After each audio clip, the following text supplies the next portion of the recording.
Angelina Bautista. Pero sana, sa susunod, meron talaga tayong command responsibility. Yun eh. Kasi minsan dito po sa hearing namin, yan ang madalas makainit ng ulo. Yung palpak na, nagmamagaling pa. Tanong ko kanina, sinabi ni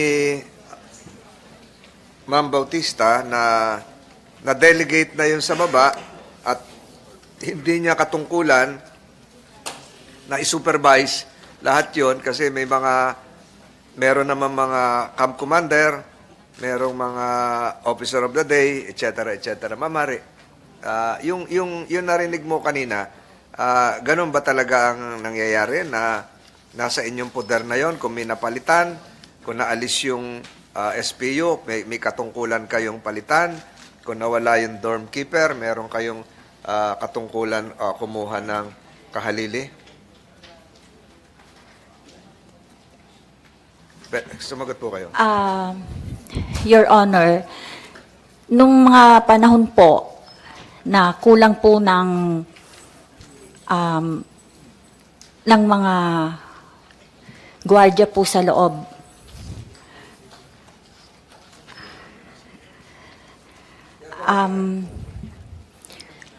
ginagawa ko po ang lahat ng magagawa ko po para i-maintain ng peace and order sa maximum kahit kulang na po ang mga personnel ko. Hindi po ako yung may karapatan na mag-alis at maglagay po ng tao. It is the Chief NBP Superintendent. Meron po kami mga request na magdagdag po ng tao.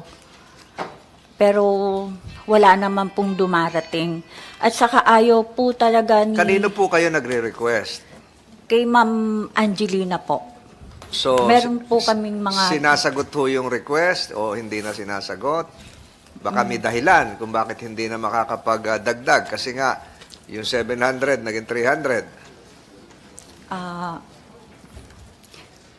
Your Honor, hindi ko po kasi dala po yung mga request, hindi ko na po matandaan. You can submit samples of those requests to the Yes, committee. Your Honor, yes po. The committee secretary is directed to provide the email address of this committee to the Chief Inspector Purification Hari, so the same can be submitted. So directed.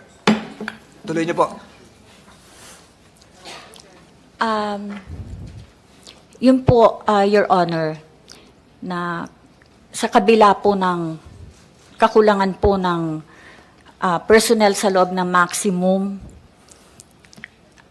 araw-araw na lang po at gabi-gabi ako nagdarasal na wala pong mangyaring gulo, patayan o tumakas. Dahil mahirap po, kulang kami.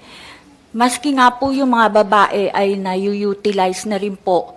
Gaya ng sa DMU, Diversified Unit po. Yan po yung mga assigned personnel na kapag po may nasira sa brigada ay na mga gripo po o mga nabarang mga septic tank or tubo ng tubig ay babae na po. Mga lababo, P-trap, Yes. babae na magiging tubero. Babae na po yung nag-escort sa mga PDL na maximum po yun. Medyo po maximum po yun. So, tas babae po, Armado naman kayo pag napasok kayo doon. hindi po, Wala. Your Honor. Wala kayong dala kahit revolver, Wala po. batuta. Wala din po. So mag-isa lang o magka-body ho yun? May body naman po sila. Pero babae po May sila. radyo naman, may radyo, means of communication. May radyo pa kayo. Hindi, yun po papasok. Senator Meron Padilla. naman pong radyo yung iba, Your Honor. May Yung tatanong pong sa atas. OD. Senator Padilla. Maraming salamat po, Chairman. Ma'am Purification P. Hari, magandang po sa inyo, umaga. Maganda umaga po. Opo. Ilang taon na po kayo sa bureau, nagtatrabaho? 37 years na po. 37 years, so inabot po niya po pala ako, ano? Yes, Your Honor. Yes, ma'am. Kayo po ay naitalaga na Commander of the Guard. Yes, Your Honor. Opo. Sino po ang nagposisyon po sa inyo? Nakapirma po sa order ko si Superintendent Aro po. Aro, hindi po kayo tumanggi nung kayo po ay binigyan ng posisyon. Hindi niyo po nasabi sa kanya na baka hindi po ninyo magampanan. Hindi po. Nagulat lang nga po ako. Akala ko lang po na transfer ako sa Commander of the Guards office. Ako na po pala yung Commander of the Guards. Opo, kasi mabigat na posisyon po yung Commander of the Guard. Yes, Your Honor. Opo. Kasi, Chairman, yun ang posisyon na yun, katulad ng sinabi niyo po kanina, no? Marami namang sigang babae din, talaga. Na minsan, masiga pa yung babae sa lalaki. Pero sa paglalahad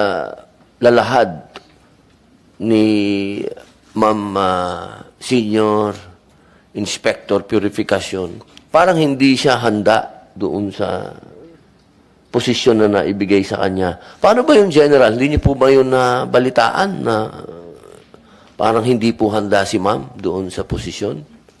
Wala po ako nabalitaan, Mr. Chair, Your Honor. Kanino po kanino po yung dapat siya nagsabi? Pag ganun po ba, in-offer sa iyo yung posisyon?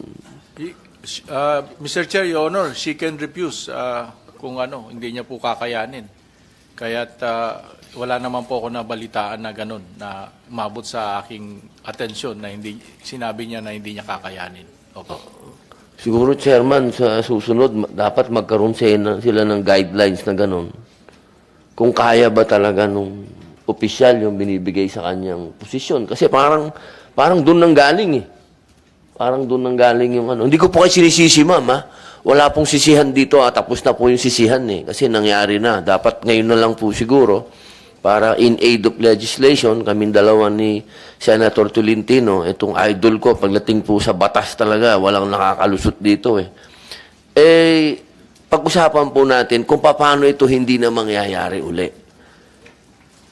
Yes, Your Honor. Kaya napakahalaga po nung inyong sinasabi sa amin ngayon. Kasi sa akin pong palagay, doon nagkaroon ng lakas loob si Kosa, si Michael Cataroha, nung nakita niya na wala nang keeper doon. Kasi nagulat ako nung sinabi niya wala na siyang makitang keeper. Parang imposibleng mangyari yon dahil sa loob ng 3 taong ko sa Bilibid, laging may keeper. Sa maximum, wala pang keeper. Ganun ba, Michael? Wala kang nakitang keeper? Wala po. Baka naman hindi ka naman lumalabas sa selda mo. Doon mismo sa brigada mo, walang keeper. Wala po. Kasi po, wala papabilang po. May nila po eh. Walang nagpapatrolya. Wala po. Sino lang nandun? Ika lang. Opo. Ganun po, nakakamit mo sila sa may oli. Mga ika po. Kasi layo pa ng opisina eh. Ibig sabihin sa brigada, wala. Wala po. Ganun. Medyo may problema nga yun, Chairman. May problema tayo sa usapin na yun. Pero hindi na natin pagtatalunan pa yan. Ang kailangan na lang po siguro, sir, ayusin po natin. Kasi hahaba tayo ng hahaba. Ang gusto lang namin malaman talaga ni Chairman kung ano yung katotohanan. Kung saan ka talaga dumaan. Ngayon, ang nangyari naman ngayon na maganda dito, narinig natin si Inspector Purification. Siguro, sir, sa ngayon, maglagay ka ng siga doon na Commander of the Guard. Mr. Chair, Your Honor, gagawin po namin. Opo, yun po ang sikreto dyan eh. Tsaka ma'am, kay ma'am, ako naman tagahanga nyo naman ako, Ma'am Angelina Bautista. Pero sana, sa susunod, meron talaga tayong command responsibility. Mahirap yung sinasabi natin na, hindi ko na trabaho yan. Mahirap yun. Dapat pagka tayo po ang opisyal, talagang meron tayo talagang sagot natin yan. At ako po humahanga dito kay Ma'am Purificación, talagang inamin nyo. Hindi po kayo dyan na nagdunong-dunungan, hindi kayo nagtakip-takip pa. Talagang yan po ang kailangan natin. Accountability. Inaamin na kagad. Kaya nakakawala po ng init ng ulo yun eh. Kasi minsan dito po sa hearing namin, yan na madalas makainit ng ulo. Yung palpak na, nagmamagaling pa.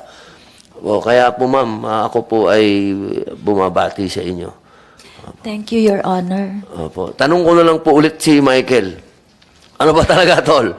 Ako bilib ako sa isang salita ni General Katapang dahil sinabi niya sa amin na kahit anong mangyari, puproteksyonan ka niya. At nagulat ako, buhay ka pa. Oo, talagang maraming salamat, sir. At mayroon kayong isang salita. Kasi yung ginawa mo sa panahon namin, totoo yung sinabi mo. Pag ganyan ang ginawa mo, pinirwisyo mo yung buong populasyon.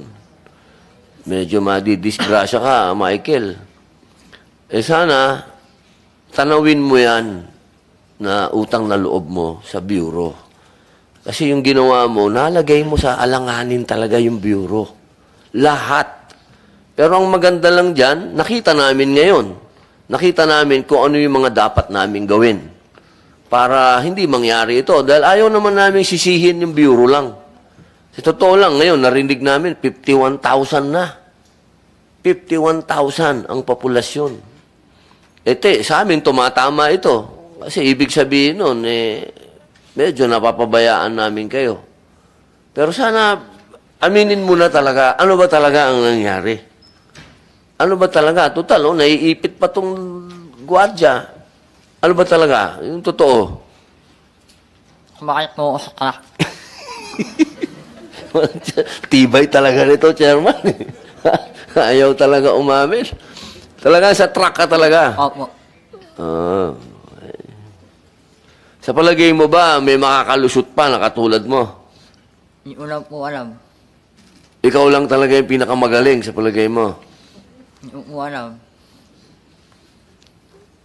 Pero talaga, alam mo, Michael, nahirap talaga maniwala doon sa sinasabi mo eh. Pero ganun talaga, ayaw mong umamin. Alam mo naman, madadagdagan ka ng sintensya dyan. Opo. Medyo matagal-tagal kang mababadget dyan. Alam mo naman yon. Opo. Ayaw mong maging witness namin para sabihin mo kung ano yung mga kalokohan dyan. Baka makatulong sa'yo si Senator Tolentino. Baka hindi ka na makasuhan kung tutulong ka sa amin. Paano po kayo? Ha? Bahala ka na daw. Si Senator Padilla nagtatanong eh. Sa'yo lang nakatingin, Senator Padilla. Sabi ko kasi, baka matulungan mo siya. Kasi, alam mo, natulungan mo na kami. Ito yung positibong banda, ha? Natulungan mo kami lahat. Natulungan mo ang mambabatas, natulungan mo ang bureau, nalaman namin kung ano ang problema. Kami naman ngayon mag-iisip kung paano kayo matutulungan. Ito, binabasa ko nga, gumawa ako ng bill patungkol sa regionalization ng Bilibid. Kasi ayoko naman na malayo yung mga bilanggo sa mga pamilya nila. Kung po pwede, ilapit na lang sila kung nasan sila. Kung taga-Bisaya sila, doon na lang sila makukulong sa Bisaya. Kung taga-Mindanao, taga-Mindanao. Pero hindi namin pwede palagpasin to. Trabaho naman namin yun. Dito, ang maiipit dito, ikaw lang. Yung mga gwardiya dito, masususpindi lang yan. Nandito yun, nabasa ko, masususpindi without pay. Ikaw, madadagdagan ka ng sintensya. Kapag hindi natin ito nalaman kung saan nanggaling ito, kung paano mo ginawa yung pagiging mahiwaga mo, hindi matitigil to. Sabi ko naman sa iyo, tutulungan ka namin kung tutulungan mo kami. Total, tinulungan mo na kami lahat ngayon. Tulungan mo na kaming dire-diretso. Gusto mo ba tinulungan mo kami, ikaw lang maipit dito? Gusto mo ba yon? Ikaw lang maipit dito? Opo. Ha? Ginawa ko naman po yun eh. Ah, ganun. Opo eh. O sige, kasuhan mo na to.